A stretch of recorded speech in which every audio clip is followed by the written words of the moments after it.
नमस्कार, मी संजय वरकड. आपण आत्ताच न्यूज यात्रा पाहायला सुरुवात केली आहे. 58 लाख कुणबी प्रमाणपत्रांच्या नोंदी सापडलेल्या असतानाही ती प्रमाणपत्र वितरित केली जात नाही, असा आरोप मराठा आंदोलनकर्ते मनोज जरांगे पाटील यांनी केला आहे. 58 लाख कुणबी नोंदीचं हे नेमकं प्रकरण काय आहे? हैदराबाद आणि सातारा गॅझेट लागू झाल्यानंतर त्यानुसार जर प्रमाणपत्र वाटप केली तर ती वैध ठरतील का की अवैध ठरतील? हा हे 2 महत्त्वाचे प्रश्न आहेत. आणि यासोबतच सरकारने सर्व मागण्या मान्य केलेल्या असतानाही मनोज जरांगे पाटील आंदोलन का करत आहेत, असा तिसरा एक प्रश्न सातत्याने विचारला जात आहे. त्याचं मूळ कारण आहे त्या 58 लाख नोंदींमध्ये.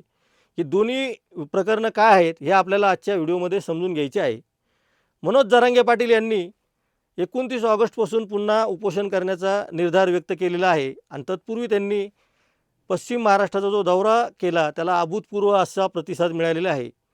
हजारोंच्या संख्येने मराठा कार्यकर्त्यांनी या सगळ्या दौऱ्यामध्ये उपस्थिती लावलेली आहे. त्यामुळे सरकारचे धाबं दणाणलेले आहे. छगन भुजबळ बाजूला पडून चंद्रशेखर बावनकुळे आता सध्या मनोज जरांगे पाटलांच्या रडारवर आलेले आहेत. मनोज जरांगे पाटलांचं म्हणणं काय आहे हे आपल्याला आज समजून घ्यायचं आहे. आपल्याला सर्वांना माहिती असेल की आंतरवली सराटीमध्ये मराठा आंदोलकांवर लाठीमार झाल्यानंतर राज्यभरामध्ये हे प्रकरण चिघळलं होतं आणि त्यांना अभूतपूर्व असा प्रतिसाद देत सरकारच्या विरोधामध्ये मराठा समाजातील कार्यकर्त्यांनी दंड थोपटलेले आहेत आणि मराठा समाजाची ती भावना यत्किंचितही कमी झालेली नाही, अशा आत्ताचं सध्याचं चित्र आहे. या लाठीमारानंतर सरकारने ज्या कारवाया केल्या होत्या त्या मागे घेण्याची मागणी सातत्याने मनोज जरांगे पाटील करत आहेत. तो तर वेगळाच विषय आहे. पण या आंदोलनाला जो काही प्रतिसाद सरकारकडून मिळाला होता त्यामध्ये सर्वात महत्त्वाचा मुद्दा सध्या चर्चेत आहे तो कुणबी प्रमाणपत्रांचा. सरकारने या आंदोलनानंतर राज्यभरातील कुणबी नोंदींची जी माहिती एकत्रित केली होती त्यामध्ये सरकारच्या दप्तरामध्ये आता सध्या राज्यभरामधील 58 लाख कुणबी नोंदींची हे नोंद सापडती आहे. त्यामुळे या नोंदींच्या आधारे सर्वांना प्रमाणपत्र देण्यात यावं असं मनोज जरांगे पाटील सातत्याने सांगत आहेत. आपण परवाच्या व्हिडिओमध्ये एक आकडा सांगितला होता की 2,96,000 लोकांनी कुणबी प्रमाणपत्रासाठी अर्ज केले होते आणि त्यापैकी 2,59,000 लाभार्थींना कुणबींची प्रमाणपत्र वितरित करण्यात आलेली आहे. याशिवाय 10,000 प्रकरणं अजूनही प्रलंबित आहेत. त्यामुळं सरकारकडनं अर्ज निपटारा करण्याचं जे प्रमाण आहे ते प्रचंड मोठं आहे असं आपण आधीच सांगितलं होतं. त्यामुळं आता या 58 लाख नोंदीचं नेमकं काय हा मुद्दा आपल्याला समजून घ्यायचा आहे. या 58 लाख नोंदींचा आणि हैदराबाद गॅझेट किंवा सातारा गॅझेटचा काडीचाही संबंध नाही हे आपल्याला लक्षात घ्यावं लागणार आहे. त्यामुळं जे अभ्यासक असा दावा करत आहेत की हैदराबाद गॅझेटनुसार जर सरसगट कुणबी प्रमाणपत्राचं वाटप केलं गेलं तर ते न्यायालयाच्या चौकटीमध्ये बेकायदा ठरू शकतं असं त्यांचं मत आहे. त्याच्यावर स्वतंत्रपणे चर्चा करता येईल. खरं तर हैदराबाद गॅझेटनुसार अजूनही कुणबी प्रमाणपत्र वाटपाचं प्रमाण वाढलेलं नाही हा मुद्दा तिथं सगळ्यात महत्त्वाचा ठरतो आहे. पण त्याच्याही आधी ज्या 58 लाख नोंदी सापडलेल्या आहेत त्या कशाच्या आधारे सापडलेल्या आहेत? त्याच्या सरकार दप्तरी असलेल्या नोंदीच्या आधारे सापडलेल्या आहेत. या सर्वांना जर प्रमाणपत्र काढायचं असेल 58 लाख जणांना तर त्यांनी रीतसर अर्ज करून सरकारने जी नियमावली केलेली आहे त्यानुसार त्यांनी प्रमाणपत्र घ्यावं असा सरकारला अपेक्षित आहे. याच्यामध्ये सगळ्यात महत्त्वाचा मुद्दा हा येतो की कुणबी प्रमाणपत्र घेण्यासाठी या 58 लाख नोंदींच्या लाभार्थींना हैदराबाद गॅझेटचा काहीही उपयोग होणार नाही किंवा त्यांना तशी गरजही पडणार नाही, कारण त्या सरकार दप्तरी नोंदी आधीच सापडलेल्या आहेत. त्यामुळं त्यांनी सरकारने ठरवून दिलेल्या नियमानुसार आपली वंशावळ आणि बाकी सगळे पुरावे जे लागतात ते देऊन आपलं प्रमाणपत्र घ्यायचं आहे.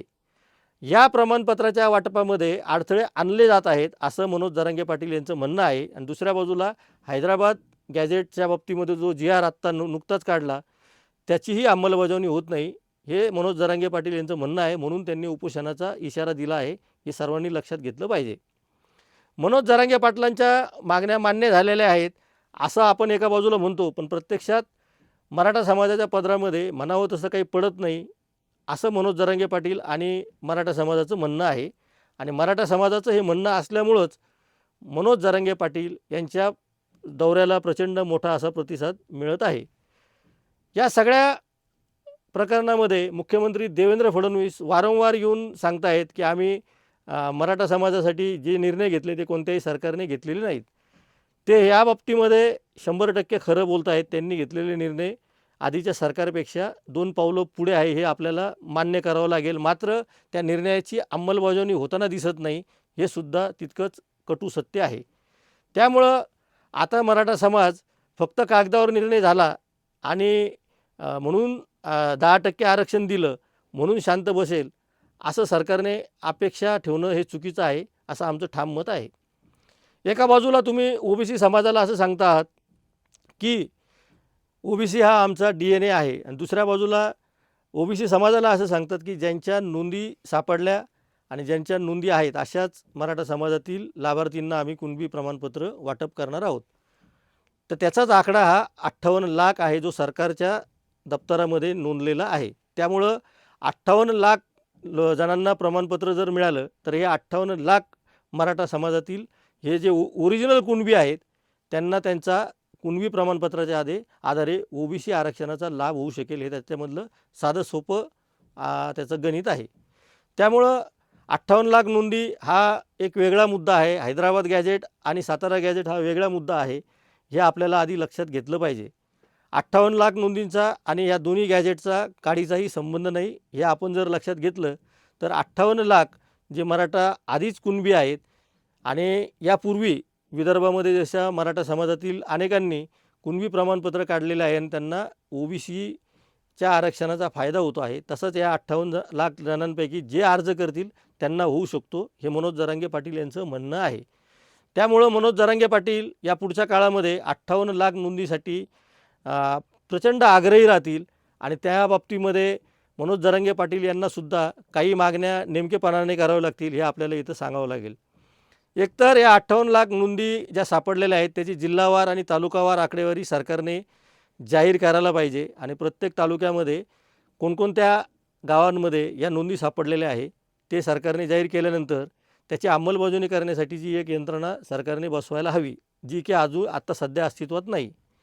त्यामुळे 58 लाख नोंदीमध्ये आपला समावेश आहे की नाही हे अनेकांना माहिती नाही. त्यामुळं अर्ज करणाऱ्यांचं प्रमाण कमी आहे असं दिसतं आहे. मी हे 58 लाख नोंदीपुरतंच आता सध्या बोलतो आहे. असं म्हटलं जातं आहे की 58 लाख नोंदी असलेल्यांपैकी जर अर्ज करण्याचं प्रमाण वाढलं तर 40 ते 45 लाख मराठा समाजातील आता जे मराठा म्हणून नोंद आहे त्यांना कुणबी प्रमाणपत्र सहज मिळू शकतं आणि ते कायदेशीररित्या वैध असेल असं ते प्रमाणपत्र त्यांना प्राप्त करता येऊ शकतं.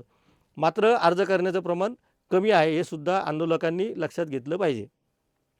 दुसरा मुद्दा येतो तो हैदराबाद गॅजेटचा आणि सगळे सोयरेचा कायद्याचा किंवा सरसकट प्रमाणपत्र वाटपाचा.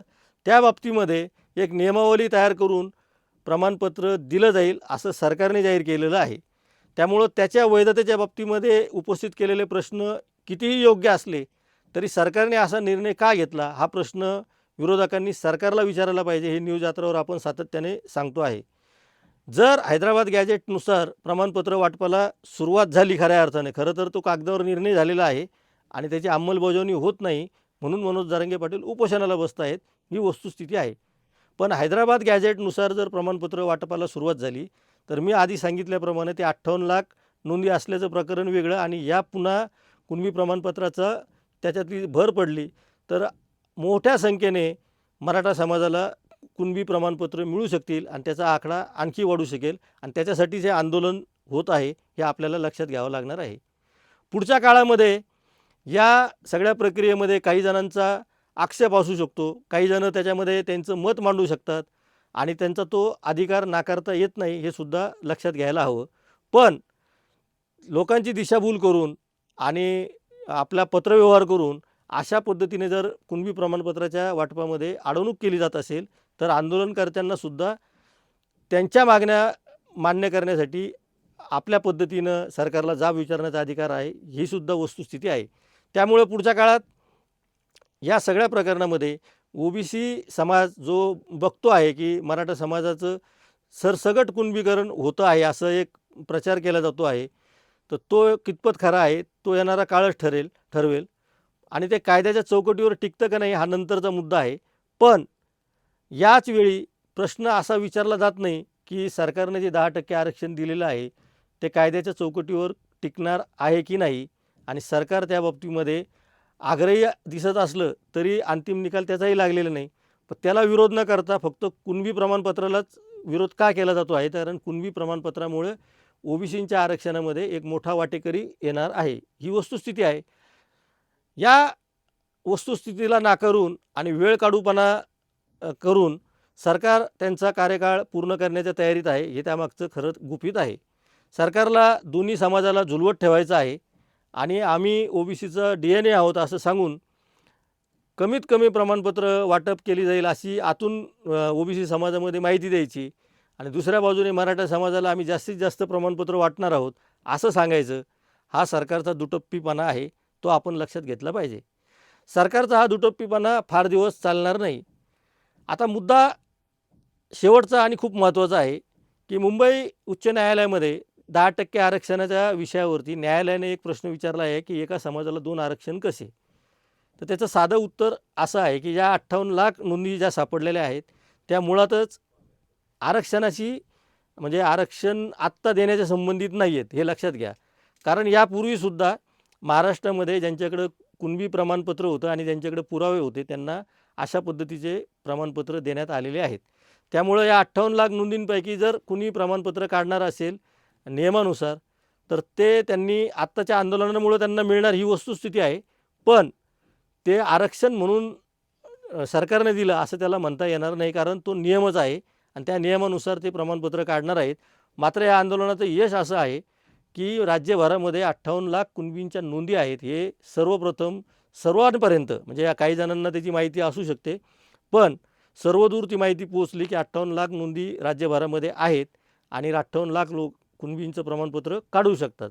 हे या आंदोलनाचं मोठं यश आहे. पण यश कधी म्हटलं जाईल की ज्यावेळेस ते प्रमाणपत्र वितरित केलं जाईल. आणि त्यामुळंच मनोज जरांगे पाटील ही प्रमाणपत्र वितरित करण्यासाठी आटापिटा करत आहेत आणि दौरा करत आहेत, हे आपल्याला लक्षात घ्यावं लागणार आहे. मनोज जरांगे पाटील आता पश्चिम महाराष्ट्राच्या दौऱ्यानंतर 17 ऑगस्टपासून पुन्हा एकदा मराठवाड्याच्या दौऱ्यावर जाण्याची शक्यता आहे आणि 29 ऑगस्टपासून ते उपोषण करणार आहेत. दरम्यानच्या काळामध्ये सरकार या बाबतीत काय निर्णय घेतं का? आणि मनोज जरांगे पाटलांनी दुसरा जो इशारा दिलेला आहे की जर मागण्या मान्य झाल्या नाही तर मी वर्षा बंगल्यावर मराठा समाजाला घेऊन जाईल, तर तशा काही हालचाली होत आहेत का, याकडे सुद्धा आपल्याला लक्ष ठेवायचं आहे. त्यामुळं मराठा आरक्षणाच्या या सगळ्या मुद्द्यांवर न्यूज यात्रांवर आपण वारंवार आपण माहिती देणार आहोत. त्यामुळे आपण पाहत राहा न्यूज यात्रा, हे आहे आपलं चॅनल.